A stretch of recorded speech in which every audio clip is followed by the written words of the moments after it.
Stakeholder representation is an important part of any institution. For the University of Nairobi, student representation is so important that we conduct an election every year.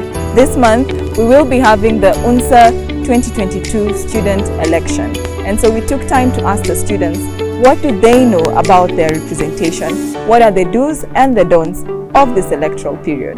Stay with us as we listen to their opinions. What I know, Unsa is a body that conducts some elections within the university. The individuals are expected to elect maybe who they see as favorable leaders for them, just for governing students and making sure that the rights in the lives of individuals and students in the campus are considered. Yes, I'm very conversant. Yeah, I've heard about it. Kwa groups za shule. About leadership. Yeah, I've heard about Unsa. The nominations are on. Yeah. I've seen the gubernatorial seat is full of many people vying. Yeah, and first years are aware. We were sent emails. They are campaigning in the groups, in the hostels. I've seen posters. Yeah, though we are not sure of the right leaders to elect. Hearing it from you. For the first time. Yeah.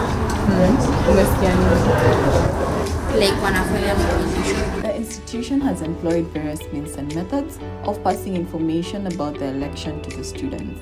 However, with many of them still confessing to lacking information or having very little of it about the elections, there is indeed need for more awareness to be spread.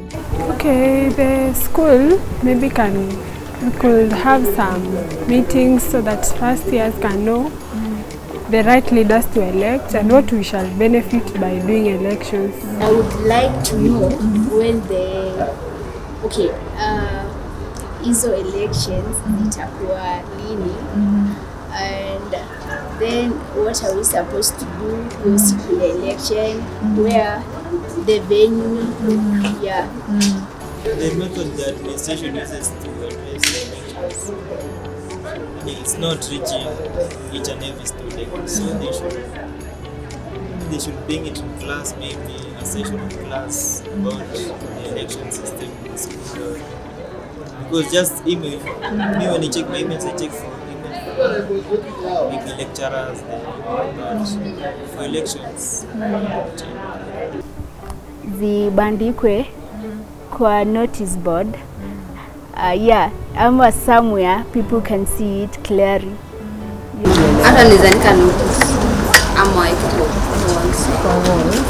Election irregularities and malpractices are not a strange phenomenon, some of which the students, both voters and aspirants, are privy to. This is what they had to say.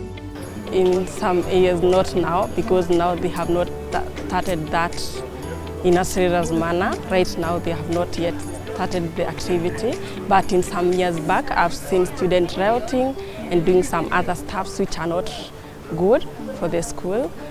Some have destroyed the resources, and as people, we're not supposed to behave in such a way. Yeah. We're not supposed to encourage violence against these people who don't support your point of view. So it's about being tolerant what they do. For example, if a student wants leadership for so much in heart, atajaribu kubribe wengine ili wamvotie. Yeah. And that one itakuwa disadvantage kwa wenye wana pesa na wengi hawezi bribe wengine. So utapata we elect bad leaders. Yeah. And we leave the better one because hawana do. There are many people who are ready. In fact, the aspirants, they are ready to help even vote. Yeah, so people do. They just, you can send the details, then they do it for you. According to the Unsa Constitution, a student is disqualified from running for an elective post if at any point of the election they are involved in any of the offences enshrined therein. The students give their views on what they think leads to the disqualification of candidates. some of the genuine issue that brings about this qualification, maybe someone who never came up with a true local. Maybe the local that he was there was a local that is already being used by somewhere there with a political law. Maybe those are some of the things. Maybe someone has marks, that missing marks, and he is not academically clear person. For instance, maybe someone has some supplements in the academic results.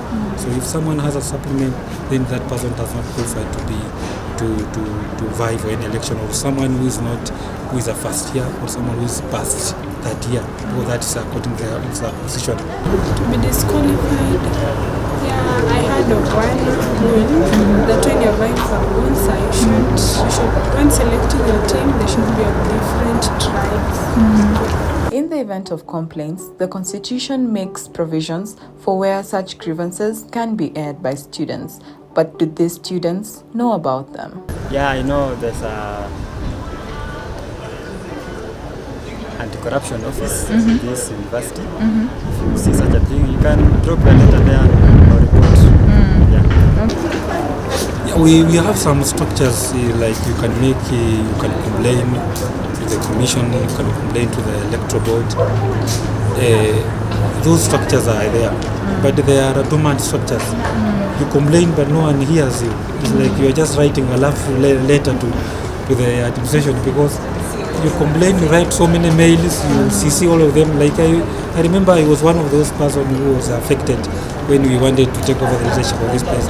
So we realized that there was a terminal candidate, and then we raised alarm. No one was hearing us. We wrote mails, CC all over, even to the Ministry of Education, but no one was hearing us. It was falling on a deaf ears. So structures are there, but how effective are those structures? The imposing of a general penalty as well as other measures can be taken to reprimand those who take part in election offences. Therefore, students are encouraged to report. Moreover, they are encouraged to know their role and play it during this electoral period.